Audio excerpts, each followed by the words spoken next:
أهلا بيكم. لو قلت لك إن في شخص جمع ثروة عشان عنده كرش أكيد مش هتصدقني. في عام 1906 في شخص بريطاني اسمه دانيال لامبرت كان شغال حارس في سجن مدينة ليستر في بريطانيا، بس للأسف السجن قفلوه. دانيال ساب الوظيفة وقعد في بيتهم وما كانش بيعمل أي حاجة غير إنه ياكل لحد ما وصل وزنه ل 335 كيلو. وهنا دانيال قرر يستخدم مثال اللي ليه كرش بيجيب قرش. دانيال نشر إعلان في الصحافة وكتب عليه: تعالوا اتفرجوا على أسمى رجل في بريطانيا، وكتب وزنه وإنه عنده 36 سنة. فعلشان الناس ما كانتش مصدقة ولا وزنه ولا سنه، كانوا بتروح تدفع تذكرة عشان تشوفه بنفسها، لدرجة إن ملك بريطانيا حجز تذكرة وراح شافه. بس للأسف دانيال اتوفى وهو عمره 39 سنة بسبب ضيق في التنفس. استغرق أمر نقله حوالي 20 شخص. ناس كتير جدا بتشتكي إن بطنها فيها دهون كتيرة، ومهما عملت دايت بتفضل بطنها زي ما هي. وناس كتير بتوصل لهدفها اللي هو الوزن المثالي ولكن لسه فيه كرش. في 10 أسباب أساسية لظهور الكرش. في الفيديو ده هنجاوب على سؤال: ليه بيطلع لينا كرش مهما عملنا دايت أو مشينا على نظام غذائي؟ رقم واحد معانا تناول الأطعمة والمشروبات اللي بتحتوي على السكر، زي الحلويات والمشروبات الغازية والعصائر المصنعة، أو شرب مشروب غازي مع كل وجبة، وده بيؤدي لارتفاع سريع في مستوى السكر في الدم، وده بيحفز إفراز هرمون الكورتيزول. الكورتيزول بيساعد الجسم على التعامل مع الإجهاد، لكن زيادته المزمنة بتؤدي لتخزين الدهون في منطقة البطن.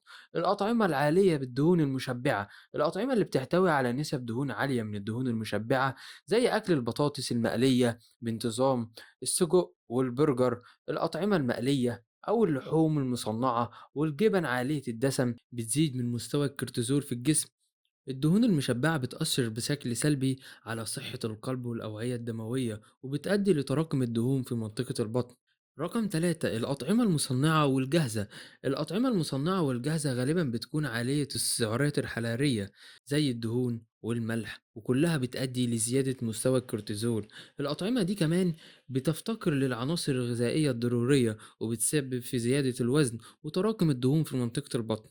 رقم 4: شرب الكافيين بكميات كبيرة، زي القهوة أو مشروبات الطاقة يوميا، ممكن يؤدي لزيادة إفراز هرمون الكورتيزول، خاصة في حالات الإجهاد. الكافيين بيحفز الجهاز العصبي وبيزود من إفراز الكورتيزول اللي بيزيد من تخزين الدهون في منطقة البطن.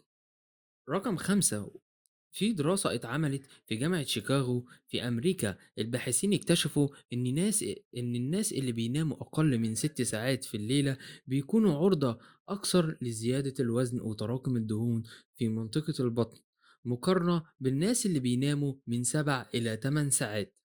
خليني أشرح لك أكتر. لما بننام قليل جسمنا بيتلخبط في هرمونين مهمين بيتحكموا في الشهية. أول هرمون هو الليبيتين، ده الهرمون اللي بيقول للمخ إننا شبعنا ومش محتاجين ناكل أكتر. تاني هرمون معانا هو الجيرالين، ده الهرمون اللي بيقول للمخ إننا جعانين ولازم ناكل.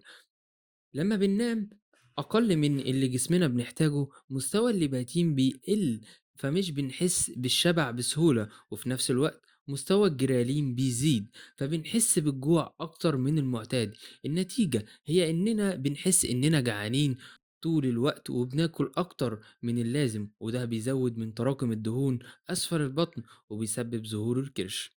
رقم 7: التوتر والضغط النفسي. التوتر والضغط النفسي بيؤدي لزيادة إنتاج هرمون الكورتيزول، وده بيزيد من تخزين الدهون في منطقة البطن. الناس اللي بيتعرضوا للتوتر بشكل كبير بيلاقي نفسهم بيزيد وزنهم في منطقة البطن بسرعة. عشان كده ممكن تلاقي واحد رفيع بس عنده كرش. عدم ممارسة الرياضة أو الحركة بصفة عامة بيؤدي لتراكم الدهون في الجسم، وخصوصا في منطقة البطن. الرياضة مهمة جدا لحرق السعرات الحرارية الزايدة والمحافظة على الجسم الرشيق. مثال: شخص بيقضي يومه كله في المكتب وبعد كده بيروح البيت يقعد قدام التلفزيون. عدم الحركة دي بتقلل من معدل حرق الدهون والسعرات الحرارية، وبتزيد من فرصة تخزين الدهون في البطن. رقم 9: الجينات والعوامل الوراثية. أحيانا بيكون في عوامل وراثية بتلعب دور في تحديد مناطق تخزين الدهون في الجسم. بعض الأشخاص بيكون عندهم استعداد وراثي لتخزين الدهون في منطقة البطن بشكل أكبر. لو الأهل عندهم كرش ممكن يكون عند الشخص نفس المشكلة بسبب الجينات الوراثية اللي بتخليه عرضة لتخزين الدهون في البطن. رقم 10، العمر. مع تقدم العمر بيقل معدل الحرق في الجسم وبيزيد تراكم الدهون. ده بيخلي الناس الأكبر سنا أكتر عرضة لظهور الكرش مقارنة بالشباب. مثال، شخص في التلاتينات أو الأربعينات بيلاقي نفسه بيزيد في الوزن رغم إنه بياكل نفس الأكل اللي كان بياكله في العشرينات. ده بسبب إن معدل الحرق بيقل مع التقدم في العمر. رقم 11 ودي الأخيرة، الجلوس لفترات طويلة بوضعية غير صحيحة بيساهم في تراكم الدهون في منطقة البطن وظهور الكرش. الحفاظ على وضعية الجسم سليمة ده بيساعد في تقليل الدهون مثال، شخص بيقضي ساعات طويلة على المكتب وبيجلس بوضعية منحنية، ده بيساعد في زيادة تراكم الدهون في البطن وظهور الكرش. ودي كانت بعض الأسباب الرئيسية لظهور الكرش. طبعا الحلول بتكون في اتباع النظام الغذائي ومتوازن وممارسة الرياضة بانتظام وتقليل التوتر والنوم بشكل كافي. ولو عجبك الفيديو ما تنساش تعمل لايك وتشترك في القناة عشان يوصلك كل جديد. ولو عندك أي سؤال أو موضوع عايز تعرف عنها أكتر اكتبها في التعليقات. شكرا للمتابعة ونشوفكم في الفيديو اللي جاي.